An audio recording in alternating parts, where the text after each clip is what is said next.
কালকে অনুষ্ঠিত হওয়া শ্রীলঙ্কা ভার্সেস ইন্ডিয়া ম্যাচটি হয়ে গেল টাই।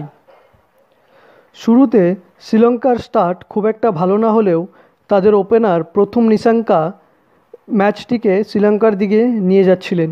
তিনি করেন ৭৫ বলে ৫৬, কিন্তু ম্যাচটিকে ইন্ডিয়ার দিকে ঘোরান অক্ষর প্যাটেল, শিবম দুবে, কুলদীপ যাদব এবং ওয়াশিংটন সুন্দরের স্পেল, যারা প্রত্যেকে একটা করে উইকেট নিয়েছেন। শ্রীলঙ্কা যখন ম্যাচ থেকে সম্পূর্ণরূপে বাইরে বেরোয় যাচ্ছিল, সেই সময় দিমুথ ওয়ালালাগে এবং ওয়ানেন্দু হাসারেঙ্গা একটি পার্টনারশিপ করে শ্রীলঙ্কাকে একটি রেসপেক্টিভ টোটাল ২৩০-এ পৌঁছে নিয়ে যায়। শ্রীলঙ্কার এই ইনিংসের জবাবে ইন্ডিয়ার ওপেনিং স্টার্ট খুব ভালো হয়েছিল। রোহিত শর্মা ৪৭ বলে ৫৮ এবং শুভমান গিল ৩৫ বলে ১৬ করেছিলেন, কিন্তু এরপরেই শ্রীলঙ্কা ম্যাচে আবার ফেরত আসে ওয়ানেন্দু হাসারেঙ্গা এবং দিমুথ ওয়ালালাগের দরুন।